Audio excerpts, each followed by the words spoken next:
जहाँ social media की चमक दमक है, चारों तरफ अच्छा अच्छा व्यंजन पक रहा है, दोस्त हैं, रिश्तेदार हैं, गपशप करनी है, पार्टी करनी है, शादी में जाना है, घूमना है, फिरना है, कितनी सारी डिस्ट्रैक्शंस हैं। अब आप जंगल में तो नहीं जा सकते।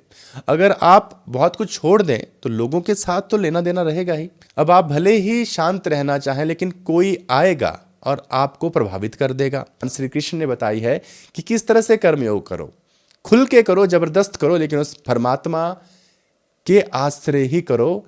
अपने ऊपर इतना बोझ मत लाद देना कि उठा ही ना पाओ, गर्दन ही टूट जाए, जैसे विश्वामित्र की टूट गई थी। तो पहला पहला प्यार हुआ होगा, उस वक्त देख लो कि कैसे मन कहीं लगता ही नहीं था। दिन हो रात हो, उस समय व्यक्ति कालातीत हो जाता है। आपने कुछ काम करने के लिए एक व्यक्ति की सहायता ली, तो उस व्यक्ति का भी तो योगदान है ना वहां पे। ठीक है, आप गाड़ी से गए तो गाड़ी का भी तो यहाँ पर सहयोग हो रहा है। तो फिर आप कैसे कह सकते हैं कि मैंने किया? तो अगर देखा जाए तो हम कुछ कर ही नहीं रहे। ठीक है, ये बुद्धि भी हमारी नहीं। आज के श्लोक में भगवान श्री कृष्ण बड़ी ही सुंदर, गूढ़ और गहरी बात को बताते हैं, जिसको बड़े ही ध्यान से सुनना चाहिए और समझने का प्रयास करना चाहिए। तो जल्दी से पढ़ते हैं हमारे आज के श्लोक को। आज हम समझने वाले हैं श्लोक नंबर 61, चैप्टर नंबर 2। तो जल्दी से पढ़ते हैं हमारे इस श्लोक को। श्री कृष्ण अर्जुन को कहते हैं, तानि सर्वाणि संयम्य युक्त आसीत मत्परः वशे ही यस्य इंद्रियाणि तस्य प्रज्ञा प्रतिष्ठिता। अब इसके पदों का पहले अर्थ समझ लेते हैं। तानि, तानि मतलब उन, आगे है सर्वाणी मतलब संपूर्ण। ठीक है, संपूर्ण यहाँ इंद्रियों की बात हो रही है, सारी इंद्रियों की। संयम्य इसका मतलब होता है वश में कर लेना, नियंत्रण में लेना। युक्त, युक्त यहाँ पर कहा जा रहा है उन लोगों के लिए जो कर्मयोगी हैं या जो कर्म कर रहे हैं। आगे है आसीत मतलब बैठे, मत्परः मेरे परायण होकर, ठीक है, या मेरे ऊपर निर्भर होके। अगली लाइन है वशे ही। वशे का मतलब हुआ वश में, ही मतलब क्योंकि या कारण, कारण ही। आगे है यस्य इंद्रियाणि, जिसकी इंद्रियां, तस्य उसकी, प्रज्ञा बुद्धि, प्रतिष्ठिता स्थिर है। अब हम एक सीक्वेंस में इस श्लोक की व्याख्या को समझते हैं पहले। तो यहाँ पर कहा जा रहा है कि कर्मयोगी साधक अपनी उन सारी इंद्रियों को नियंत्रण में लेकर या वश में करके मेरे आश्रय बैठे या मेरे परायण होकर बैठे, क्योंकि जिसकी इंद्रियां उसके वश में है, नियंत्रण में है, उसकी बुद्धि स्थिर है। अब हम इसके भावार्थ को समझेंगे और देखेंगे कि भगवान श्री कृष्ण अर्जुन को कितना महत्वपूर्ण यहाँ पर ज्ञान दे रहे हैं। तो पहले हम पहली लाइन का मतलब समझेंगे, जो बड़ी ही इंपॉर्टेंट है आज। तानि सर्वाणि संयम्य युक्त आसीत। तो पहली लाइन में भगवान श्री कृष्ण ने ये कहा कि तुम्हारी जितनी भी इंद्रियां हैं, ठीक है, तुम उन सब को वश में करो और मेरे आश्रय बैठ जाओ, यानी कि मेरे परायण होकर बैठो। तो अब यहां से क्या महत्वपूर्ण बिंदु निकलता है? पहली बात तो भगवान श्री कृष्ण अर्जुन को कर्मयोग के विषय में बता रहे थे और अर्जुन ने पूछा था कि स्थित प्रज्ञा कौन है। तब से ही भगवान श्री कृष्ण अर्जुन को समझाते जा रहे हैं कि स्थित प्रज्ञा कौन है और स्थित प्रज्ञा बनने के रास्ते में कौन कौन सी बाधाएं आती हैं, और उन्हीं बाधाओं का समाधान भगवान श्री कृष्ण अर्जुन को बता रहे हैं। अब इस श्लोक में हम पहुंचे हैं। इससे पहले भगवान श्री कृष्ण ने अर्जुन को बताया, बहुत सी चीज़ों के बारे में समझाया। अब यहाँ पर समाधान की बात हो रही है कि कैसे कोई भी व्यक्ति अपनी वृत्तियों को छोड़ सकता है या अपनी जो आदतें हैं, ठीक है, साधारण शब्दों में हम आदतें कह सकते हैं, इनसे पीछा छुड़ा सकता है और कैसे वो एक कर्मयोगी बन सकता है, एक सच्चा साधक बन सकता है, और कैसे वो मोक्ष प्राप्त कर सकता है या यूं कहें कि परमात्मा को प्राप्त कर सकता है। तो इस श्लोक में अब श्री कृष्ण ने यह महत्वपूर्ण बात कही कि वो कर्मयोगी अपनी सारी इंद्रियों को वश में करके मेरे परायण बैठे। जो महत्वपूर्ण बिंदु यहाँ पर निकलता है वो ये है कि यहाँ पर श्री कृष्ण ये नहीं कह रहे कि तुम अपनी सारी इच्छाओं का दमन ही कर डालो या तुम अपनी इंद्रियों को दबा दो। कई बार लोगों में भ्रम होता है, उनको ये लगता है कि हमें सप्रेस करना है अपनी इच्छाओं को, हमें अपनी इंद्रियों को दबा डालना है, ठीक है। और ऐसा जब कोई सोचता भी है तब भी उसको बड़ा एक कंसर्न सा लगता है, उसको एक चिंता होती है कि कैसे मैं ये कर पाऊंगा। अब मान लीजिए किसी को चाय पीने की बड़ी आदत है, अगर उसको डॉक्टर कह दे कि चाय पीना छोड़ो, तो ये सोचने से ही उसको अजीब सा लगेगा कि कैसे मैं बिना चाय के रह लूँगा। उसी तरह से बहुत सी ऐसी आदतें हैं जो हमारे चित्त में बैठ गई हैं, उनका रस हमारे चित्त में बैठ गया है और हम उनको छोड़ नहीं सकते हैं। इसी तरह से जो दुनिया का जो लगाव है ना, जो हमारे मन में है, इसकी वजह से हम इस दुनिया को छोड़ नहीं पाते हैं, ये मुश्किल हो जाता है। तो यहाँ पर इंद्रियों को दबाने की बात नहीं कही जा रही है, यहाँ पर यह कहा जा रहा है कि तुम अपने जीवन में एक बड़ा लक्ष्य तय कर लो, ठीक है। भगवान श्री कृष्ण ने क्या कहा कि तुम अपनी सारी इंद्रियों को वश में करके मेरे परायण बैठो, ठीक है। तो एक पॉइंट जो यहाँ से निकला पहला, हम इसको समझेंगे, उसके बाद दूसरे पॉइंट्स को भी समझेंगे। तो पहला बिंदु ये है कि लक्ष्य बड़ा रखो। बड़ा लक्ष्य क्या है? परमात्मा। उससे बड़ा भला क्या है? जब लक्ष्य बड़ा होता है ना, तो छोटी छोटी जो डिस्ट्रैक्शंस हैं वो आपको नहीं भटकाती। मतलब बड़ा लालच हो तो छोटा लालच फिर विचलित नहीं करता है। मन को ऐसी जगह लगा दो कि वो इधर उधर जाए ही ना, क्योंकि मन को एक जगह पर टिका लेना बिल्कुल सरल नहीं, और वो भी कर्म योगियों के लिए, गृहस्थाश्रमों के लिए, जो इसी दुनिया में घूमते फिरते हैं, जहाँ सोशल मीडिया की चमक दमक है, चारों तरफ अच्छा अच्छा व्यंजन पक रहा है, दोस्त हैं, रिश्तेदार हैं, गपशप करनी है, पार्टी करनी है, शादी में जाना है, घूमना है, फिरना है, कितनी सारी डिस्ट्रैक्शंस हैं। अब आप जंगल में तो नहीं जा सकते, अगर आप बहुत कुछ छोड़ दें तो लोगों के साथ तो लेना देना रहेगा ही। अब आप भले ही शांत रहना चाहें, लेकिन कोई आएगा और आपको प्रभावित कर देगा, कोई गुड न्यूज़ बता देगा, कोई बैड न्यूज़ बता देगा। होता है ना, जैसे हम दुनिया में जाते हैं तो हम उसके प्रभाव में आ जाते हैं, तो ये बड़ा ही मुश्किल है। इसलिए अगर लक्ष्य कुछ ऐसा दमदार हो, जानदार हो, कि अगर उसमें एक बार मन लग गया तो फिर दूसरी चीज़ें आपको नहीं भटका सकती। और अगर आप अपने जीवन में देखेंगे, थोड़ा पीछे पलट कर देखेंगे, कभी तो वो पल आए होंगे जब सामने कोई बड़ा लक्ष्य था, कोई ऐसी चीज़ थी कि मन बाकी चीज़ों की तरफ लग ही नहीं रहा था। ठीक है, अगर कोई बड़ा लक्ष्य नहीं था तो पहला पहला प्यार हुआ होगा, उस वक्त देख लो कि कैसे मन कहीं लगता ही नहीं था। दिन हो रात हो, उस समय व्यक्ति कालातीत हो जाता है, ठीक है। अब देखो बात वही है, लेकिन लक्ष्य उस वक्त कुछ अलग है। शारीरिक आकर्षण समझ लो, कुछ भी समझ लो, ठीक है। जवान हो रहे हैं, ये चीज़ें सामान्य हैं, लेकिन उस वक्त जो एकाग्रता बनती है ना किसी की भी, वो जो एनर्जी होती है ना, वो किस तरह से फोकस्ड हो जाती है किसी एक बिंदु के ऊपर, किसी व्यक्ति विशेष के ऊपर, और उस वक्त बाकी चीज़ें फिर आपको भटकाती नहीं है। उस वक्त पढ़ाई की तो बात भी नहीं होती, अच्छे अच्छे लोग पढ़ाई छोड़ के उस तरफ चले जाते हैं। हालांकि जो उदाहरण दिया वहाँ कोई लक्ष्य बड़ा नहीं था, ये सिर्फ कामनाओं की वजह से हुआ। वो कामनाओं का खेल था कि लक्ष्य भले ही कितना ही निकृष्ट हो, मन वहाँ लग जाता है। हम यही बात कर रहे हैं कि हमारा जो मन है वो निकृष्ट चीज़ों में भी लगा रहता है, ज़्यादातर तो उसी में ही लगा रहता है, माया में ही तो लगा रहता है। लेकिन उससे निकलना कैसे है? निकलने के लिए जरूरी है बड़ा लक्ष्य तय कर लो। बड़ा लक्ष्य जब होगा तो छोटी छोटी चीज़ें नज़र नहीं आती। अगर आपको कोई 100 करोड़ का लालच दे दे तो फिर आप 100 रुपए के लिए तो नहीं बिकने वाले हो। एक बड़ा सीधा सा सिद्धांत भी है। बड़ा ही कोई विरला होगा जो 100 रुपए में बिक जाएगा, अगर उसके पास थाली में 100 करोड़ का भी ऑफर हो। तो जब मन ईश्वर में लग जाए तो फिर आपकी जो इंद्रियां हैं वो अपने आप वश में आ जाती हैं, क्योंकि फिर बाकी चीज़ें आपको वो आनंद दे ही नहीं सकती हैं। इसलिए जो लोग स्थित प्रज्ञ हो जाते हैं ना, उनको दुनिया विचलित नहीं करती। क्यों नहीं करती? क्योंकि जो आनंद उनको उस स्थिति में मिलता है ना, उसके सामने सब फीका है। मतलब उनके पास हजारों करोड़ों का ऑफर है, अब वो 100 रुपए के लिए बिकने वाले नहीं हैं।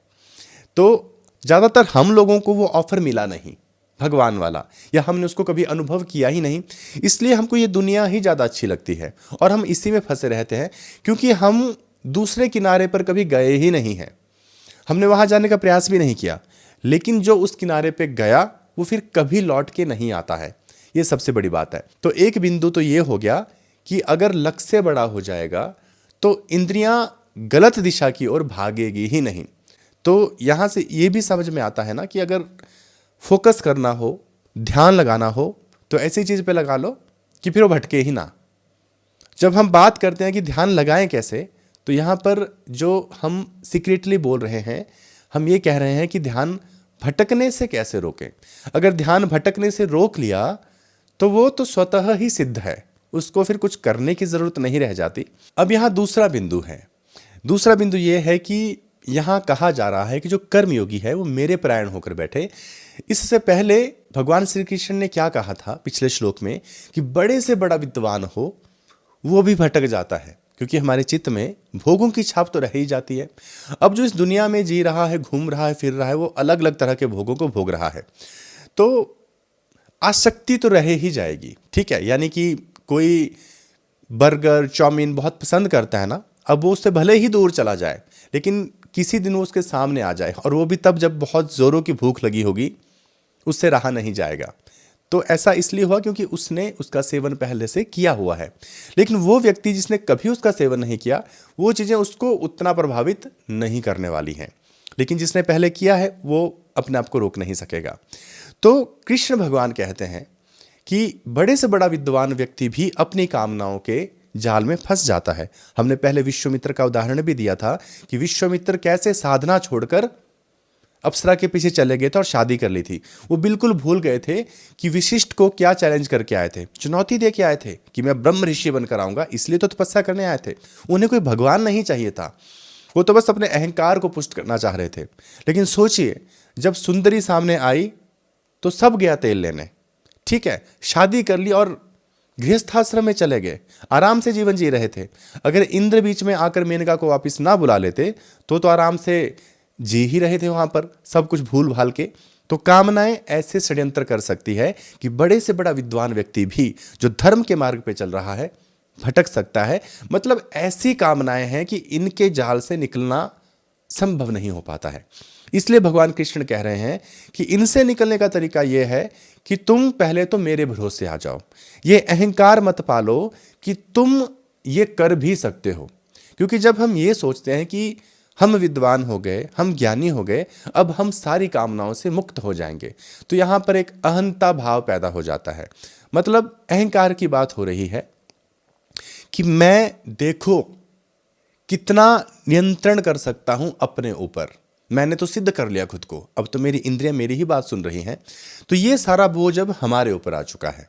ठीक है, और ये सिर्फ एक अहंकार है हमारा और कुछ नहीं है, क्योंकि समय आने पर हमारी कामनाएं स्थिति पलट देंगी।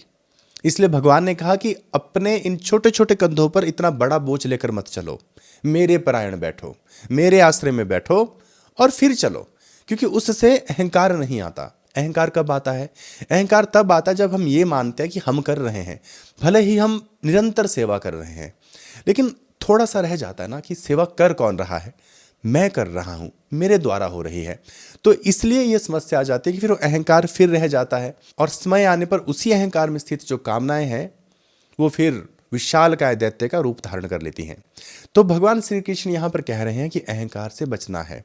इसलिए तुम ये मान लो ना कि भगवान का काम है, भगवान के लिए ही कर रहे हैं, तुम कर्म योगी हो, सेवा कर रहे हो, त्याग कर रहे हो, लेकिन यहाँ पर मैं नहीं होना चाहिए। ठीक है, और मैं कब हटेगा? जब तुम नहीं रहोगे। तुम कब नहीं रहोगे? जब भगवान जी रहेंगे।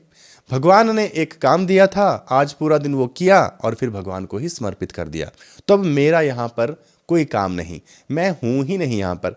प्रयास तो यही है कि हम न रहें। तो ऐसा होने से फिर बहुत ज़्यादा संभावनाएं बढ़ जाती हैं कि आप पथ से भ्रष्ट न हो। और हमने इतिहास में भी देखा है कि जो लोग भगवान के आश्रय रहे वो पार लग जाते हैं, और जो अपने आश्रय रहते हैं वहाँ पर पार लग जाने की संभावनाएं बड़ी कम हो जाती हैं। क्योंकि अगर हम सिर्फ ज्ञान के सहारे उधर जाना चाहें तो ज्ञान फिर अहंकार को बढ़ावा दे ही देता है। इसलिए भगवान श्री कृष्ण एक गूढ़ संदेश दे रहे हैं। हालांकि आने वाले श्लोकों में भी भगवान श्री कृष्ण इसके बारे में विस्तार से बताएंगे, लेकिन यहाँ पर भी उसका इशारा दे दिया कि तुम कितने भी ज्ञानी हो, तुम कितने भी विद्वान हो, अच्छा होगा मेरी शरण में आ जाओ, अपनी सारी इंद्रियों को मेरी तरफ लगा दो, इससे तुम बच सकते हो। और यही अगली लाइन में कहा कि जो व्यक्ति अपनी इंद्रियों को नियंत्रित कर लेता है, यानी कि जिसकी इंद्रियां उसके वश में है, वही स्थित प्रज्ञ है। स्थित प्रज्ञ होने के लिए तो हमने समझ ही लिया कि क्या जरूरी है। एलिजिबिलिटी क्राइटेरिया क्या है कि आपकी जो इंद्रियां हैं वो आपके नियंत्रण में हो। और इंद्रियां नियंत्रण में कब आती हैं? जब उनके भीतर अब कोई रस ना हो। रस हमारे चित्त में होता है, चित्त में होता है और इसी का फायदा फिर इंद्रियां उठाती हैं। ठीक है, अगर हमारा चित्त शुद्ध हो जाए तो फिर इंद्रियां वो चीज मांगेगी ही नहीं, क्योंकि मेमोरी में अब वो है ही नहीं। जब तक मेमोरी में है ना, तब तक इंद्रियां कुल बुलाएंगी। ठीक है, घर में मिठाई रखी हुई है ना, तो मन करेगा खाने का, क्योंकि हमें पता है रखी हुई है। जिह्वा अपने आप मांगेगी, ठीक है, कुछ मीठा है लेकर के आओ। जब है ही नहीं तो फिर इच्छा भी जागेगी नहीं उस तरह से। तो ये एक उदाहरण है कि भीतर कुछ है ही नहीं तो बाहर की इंद्रियां भी फिर शांत रहती हैं और बिजी रहती हैं। मन को बिजी ही रखना होता है एक बड़े लक्ष्य में। ठीक है, एक बड़े संघर्ष में, बड़ी चुनौती में, यही एक मात्र तरीका है उस मन को सही दिशा में ले जाने का। क्योंकि मन को स्थिर नहीं कर सकते हैं, हम बुद्धि को स्थिर कर सकते हैं। तो इसीलिए भगवान श्री कृष्ण ने गीता में बुद्धि योग पे ज्यादा यहां पर वजन दिया कि बुद्धि को स्थिर कर लो, मन को तो चंचल ही रहने दो, बस उसकी दिशा सही होनी चाहिए। और मन की दिशा को निर्देशित कौन करता है? बुद्धि करती है। बुद्धि को स्थिर कर दो, मन सही चलेगा। यही बात है। जैसे कि रथ चल रहा है, रथ शरीर है, घोड़े इंद्रियां हैं, रथ चालक बुद्धि है। अगर चालक अच्छा है तो उसके हाथ में जो लगाम है ना, जो कि मन है, उसको बड़े अच्छे से खींचेगा। और घोड़े टस से मस नहीं हिल सकते, इधर से उधर नहीं जा सकते वो, ठीक है, बिना उस चालक की मर्जी के। तो यहां देखिए कि चालक पे बहुत निर्भर करता है ना, बुद्धि की स्थिरता पे बड़ा ये निर्भर करता है कि घोड़े कैसे चलेंगे। तो यही बात है कि अगर बुद्धि स्थिर हो गई तो बात बन जाएगी। और बुद्धि कैसे स्थिर होगी? चित्त के शुद्ध हो जाने से। चित्त शुद्ध हो गया तो इंद्रियां फिर अपने आप कहना मानने लगती है, मन की बात को मानने लगती है। जब तक ये अनुभव भोगों के मन में रहेंगे, घोड़े लगाम को खींच ले जाएंगे और चालक भी कुछ नहीं कर पाएगा, उसके हाथ से लगाम छूट जाएगी। तो इस उदाहरण से हम आसानी से इस बात को समझ सकते हैं। एक पद यहां पर है मत परह। श्री कृष्ण कह रहे हैं कि मेरे परायण होकर बैठ। इसका भी मतलब यही है कि तुम्हें ये जो शरीर मिला है ये साधन है। ठीक है, तुम इसे अपना मत मानो, क्योंकि इस प्रकृति में तुम्हें जो भी मिला है ना, वो तुम्हें इस्तेमाल करने के लिए मिला है। तुम ये मान नहीं सकते कि ये मेरा है और जो कुछ काम कर रहा हूं वो मैं कर रहा हूं। उदाहरण के लिए आपने कुछ काम किया, इस शरीर से किया, तो आप कह सकते हैं कि मैंने किया, लेकिन शरीर आपका नहीं है, ये प्रकृति से आपको मिला है।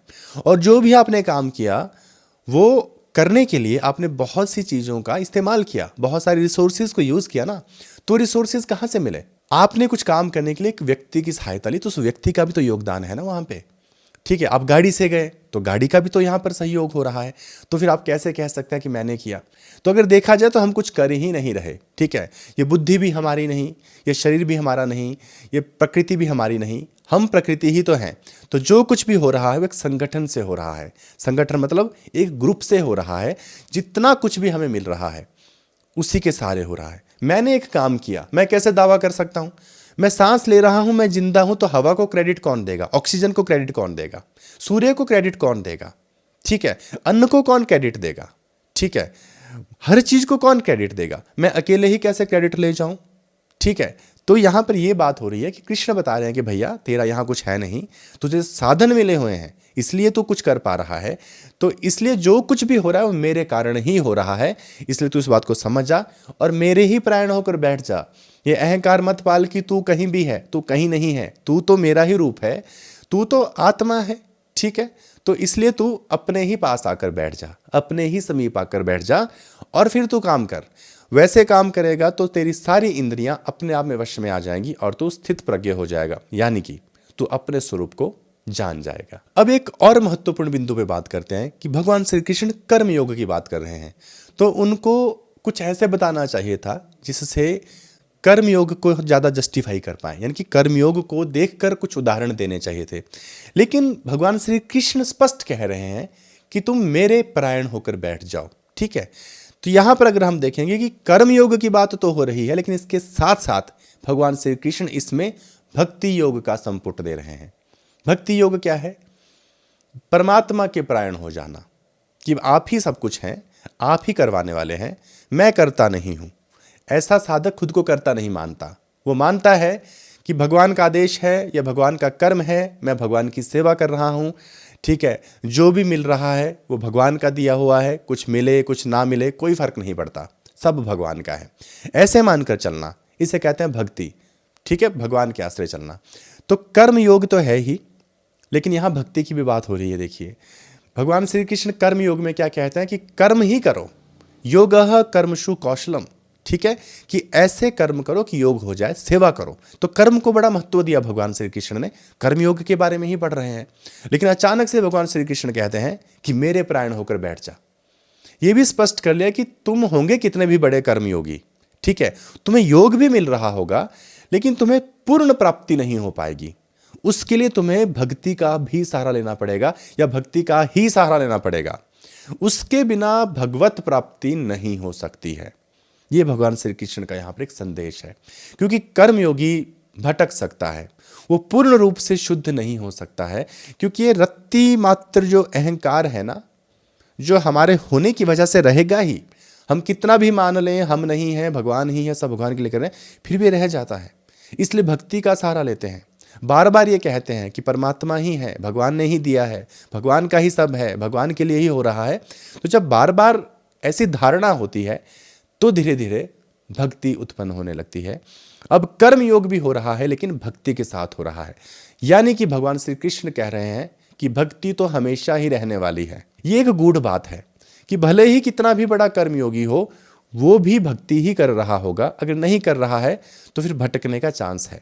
तो ये बड़ी सुंदर बात है जो श्लोक में भगवान श्री कृष्ण ने बताई है कि किस तरह से कर्मयोग करो, खुल के करो, जबरदस्त करो, लेकिन उस परमात्मा के आश्रय ही करो।